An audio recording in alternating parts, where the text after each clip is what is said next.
আসসালামু আলাইকুম বন্ধুরা, কেমন আছেন? আপনাদের দোয়ায় অনেক ভালো আছি। প্রতিদিনের মতো আজকে আবার একটা নতুন ভিডিও নিয়ে আপনাদের মাঝখানে চলে আসলাম। রোশনি আক্তার লাইফস্টাইলে সবাইকে স্বাগত জানিয়ে আজকের ভিডিওটা শুরু করছি। তাহলে দেখেন, সকালবেলা উঠে কাজকাম করে রান্নার দিকে চলে আসলাম। আজকে বানাবো পটল চিংড়ি পনির। সাধারণত পটলগুলো সুন্দর করে বেছে পটলগুলো কেটে নিলাম। পটলগুলো কিন্তু খোসা আমি বটিতেই ছাড়িয়ে নিয়েছি, কারণ ছুরিতে সব কিছু ছাড়ানো যায়, আমি পটলের খোসা একদম ছাড়াতে পারি না, সেই জন্য ছুরি দিয়ে কেটে নিলাম, বটিতে ছাড়িয়ে নিয়েছি। পটলগুলো কাটা হয়ে গেছে, আলুগুলো হয়ে গেছে, পেঁয়াজ হয়ে গেছে, কড়াই তেল দিয়ে দিলাম। দিয়ে কি করব, পটলগুলো প্রথমে ভাজা করে নেব। তেলটা একটু গরম হলে পটলগুলো দিয়ে দেব। তেলটা গরম হয়ে গেছে, পটলগুলো প্রথমে ভাজা করে নেব। ভাজা করে তুলে নেব। পটল ভাজা করতে কিন্তু অনেক সময় লাগে। আমি দেখি গ্যাসের থেকে উনুনে রান্না করলে তাড়াতাড়ি হয়ে যায়, কিন্তু কি আর করার। যাই হোক, পনিরগুলো ছোট ছোট করে কেটে নিলাম। চিংড়ি মাছগুলো ভাজা করে নেব। পটলগুলো ভাজা হচ্ছে, আর এক সাইডে আলুগুলো দেব ভাজা করতে, কারণ এক এক করে ভাজলে অনেক দেরি হয়ে যাবে। পটল, চিংড়ি মাছ, আলু, পনির সব আমার ভাজা হয়ে গেছে। সেগুলো আপনাদের সঙ্গে আর দেখানো হয়নি, কিছুটা দেখাইছে, কিছুটা দেখানো হয়নি। আর এদিকে আমি নারকেলের দুধ বার করে নিয়েছি। নারকেলের দুধ দিয়ে রান্না করব। তাহলে দেখতে থাকেন ভিডিওটা, আপনাদের কেমন লাগে। যদি ভালো লাগে লাইক, কমেন্ট, শেয়ার করবেন, আর পাশে থাকা বেল আইকনটি বাজিয়ে রাখবেন, তাহলে নতুন ভিডিও ছাড়ার সঙ্গে সঙ্গে আপনাদের কাছে নোটিফিকেশন চলে যাবে। আর যেখান থেকে দেখছেন সবাইকে বলছি, যদি আমার চ্যানেলে নতুন হয়ে থাকেন চ্যানেলটা সাবস্ক্রাইব করে আমার পাশে থাকবেন। যাই হোক, পেস্টগুলো দিয়ে দিলাম। ভাজা তেলেই কিন্তু পেস্টগুলো দিয়ে দিয়েছি। একটু আদা বাটা, একটু রসুন বাটা দিয়ে দিলাম। রান্না কিন্তু আমি করছিলাম না, আমার দাদু করছিল রান্না।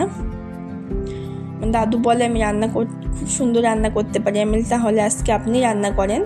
যে ঠিক আছে, তুই জোগাড় করে রাখ, আমি গিয়ে রান্না করছি। আমি সব জোগাড় করে কেটে সব পরিষ্কার করে রেখেছি, ভাই এসে রান্না করছে। আচ্ছা, আলু দিয়ে দিলাম, তারপরে দিয়ে হলুদ আর লঙ্কাটা একটু জল দিয়ে গুলিয়ে নিয়েছিলাম, সেটাই দিয়ে দিলাম। তারপরে দিয়ে দিলাম পটলটা, তারপরে চিংড়ি মাছগুলো দিয়ে দেবো, দিয়ে সুন্দর করে কষে নেব। পনিরটা কিন্তু এখন দেব না, কারণ পনির খুব নরম জিনিস, দিলে পর সঙ্গে সঙ্গে গলে যাবে, সেই জন্য পনিরটা দেব না। একটু নারকেলের দুধ দিয়ে নিলাম। এতে কিন্তু এক ফোঁটাও জল ব্যবহার করব না রান্নায়, শুধু নারকেলের দুধ দেব, দিয়ে রান্নাটা করব। সুন্দরভাবে কষিয়ে তারপরে নারকেলের দুধগুলো দিয়ে নিলাম, কারণ বেশিক্ষণ লাগবে না। আলু ভাজা আছে, পটল ভাজা আছে, সব কিছুই ভাজা আছে। রান্না প্রায় আমার হয়ে এসেছে। আমি মশলা করেছিলাম, আদা রসুন বেটে রাখি আমি ফ্রিজে, কারণ অনেক দেরি হয়ে যায় রান্না করতে মশলা করে, সেই জন্য আদা রসুনগুলো বেটে নিলাম, মিক্সিতে বেটে ফ্রিজে রেখে দেব। এবার এগুলো ফ্রিজে ঢুকে দিয়ে আসবো। এত গন্ধ লাগছে আদা রসুনের, তা কি বলবো। আমার তরকারি পুরো রেডি। অল্প একটু চিনি দিয়ে দেবো এবারে, চিনি আর পনিরটা দিলে হয়ে যাবে। একটু গরম মশলা দিয়ে দিলাম। এই মশলা কিন্তু আমি বাড়িতেই তৈরি করি, আমি কেনা মশলা খাই না, আমার একদম ভালো লাগে না, সেই জন্য বাড়িতেই তৈরি করি। নুনের চামচের 1 চামচ মতো একটু চিনি দিয়ে দিলাম, কারণ পটল চিংড়ি পনির যদি একটু মিষ্টি মিষ্টি না লাগে ভালোই লাগে না, ঝাল ঝাল হলে।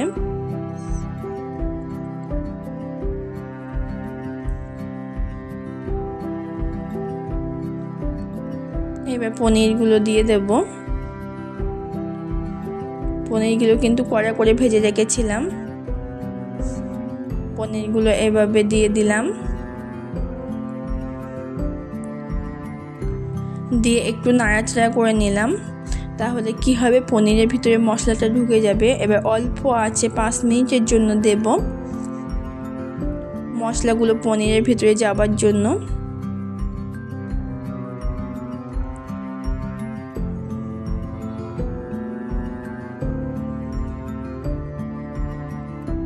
হয়ে গেছে, এবার কড়া থেকে নামিয়ে নেব। আজকে রেসিপিটা আপনাদের কেমন লাগলো নিশ্চয়ই কমেন্টে জানাবেন, আর যদি ভালো লাগে লাইক কমেন্ট শেয়ার করবেন। বাড়িতে আপনারা একদিন বানিয়ে দেখবেন, নিশ্চয়ই ভালো লাগবে আপনাদের কাছে।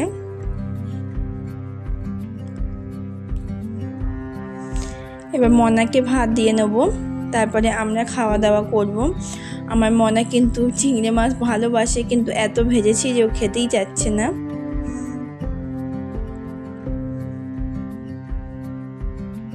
মনার ভাতটা খাইয়ে নিলাম, সেগুলো আপনাদের সঙ্গে শেয়ার করিনি, কারণ ওর খাওয়াতে প্রচুর সময় লাগে, 1-1.5 ঘন্টা তো শেয়ার করা সম্ভব না, সেই জন্য শেয়ার করা হয়নি।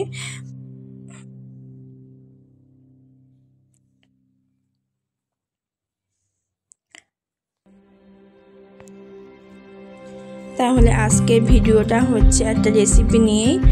যদি ভিডিওটার মধ্যে কোনো ভুল ত্রুটি হয়ে থাকে ক্ষমা দৃষ্টিতে দেখবেন, কারণ আমার শরীরটা খুব একটা ভালো না, কথা বলতে কেমন কষ্ট হচ্ছে, দম লাগছে, সেই জন্য বলছি, প্লিজ কিছু মনে করবেন না।